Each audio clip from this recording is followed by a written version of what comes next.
Hello friends, welcome to Yaas recipes. இன்றைக்கி நம்ம சேனலில் ஒரு சூப்பரான லஞ்ச் பாக்ஸ் ரெசிபி தான் பார்க்க போகிறோம். பச்சை பயிர் சாதம். இது செய்கிறது ரொம்பவே ஈஸி, டேஸ்ட்டும் சூப்பராக இருக்கும். வாங்க எப்படி செய்கிறதுன்னு பார்க்கலாம். குக்கரில் 3 ஸ்பூன் எண்ணெய் சேர்த்துக்கோங்க. அரை ஸ்பூன் கடுகு சேர்த்துக்கலாம். கடுகு நல்லா பொரிஞ்சதும் அரை ஸ்பூன் சீரகம் சேர்த்துக்கோங்க. காரத்துக்கு ஒரு 5 காஞ்ச மிளகாய் சேர்த்துக்கோங்க. நான் குண்டு மிளகாய் சேர்த்துருக்கேன்.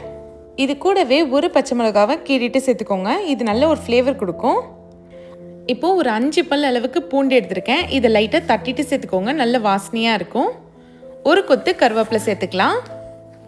இதுலேயே ஒரு வெங்காயத்தை பொடியாக கட் பண்ணி சேர்த்து நல்லா வதக்கிக்கோங்க.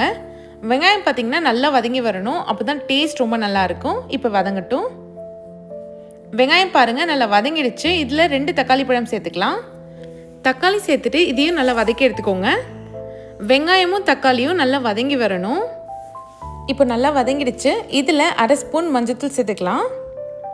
காரத்துக்கு ஒரு ஸ்பூன் தனி மிளகாத்தூள் சேர்த்துக்கோங்க. ஒரு ஸ்பூன் சாம்பார் பொடி சேர்த்துக்கலாம். சாம்பார் பொடி சேர்க்குறப்போ நமக்கு நல்ல ஒரு டேஸ்ட் கிடைக்கும். தேவையான அளவுக்கு உப்பு சேர்த்துக்கலாம். இப்போ 1 கப் அளவுக்கு நான் ஓவர் நைட் ஊற வச்ச பச்சை பயிர் சேர்த்துருக்கேன். சேர்த்துட்டு நல்லா ஒரு 5 நிமிஷம் இந்த எண்ணெயில் வதக்கி விடுங்க. அந்த மசாலா பருப்பு எல்லாமே ஒன்று சேர கலந்து வரணும். இப்போ இது நல்லா வதங்கட்டும். ஒரு 5 நிமிஷம் போல் ஆயிடுச்சு. இப்போ நம்ம தண்ணி சேர்த்துக்கலாம். நான் இந்த கப்பில் 1 கப் அளவுக்கு சாப்பாட்டு அரிசி சேர்த்துருக்கேன், அதனால 2 கப் அளவுக்கு தண்ணி சேர்த்துருக்கேன். நீங்கள் பாஸ்மதி அரிசி சேர்த்திங்கன்னா 1 கப்புக்கு 1.5 கப் அளவுக்கு தண்ணி சேர்த்திங்கனாலே கரெக்டாக இருக்கும். இப்போ இதை நல்லா மிக்ஸ் பண்ணி விட்டுடலாம். தண்ணி நல்லா கொதிக்கட்டும். தண்ணி கொதிக்க ஸ்டார்ட் ஆயிடுச்சு. இப்போ 20 நிமிஷம் ஊற வச்ச சாப்பாட்டு அரிசி சேர்த்துக்கலாம். சேர்த்துட்டு ஜென்டலாக ஒரு வாட்டி மிக்ஸ் பண்ணி விட்டுருங்க.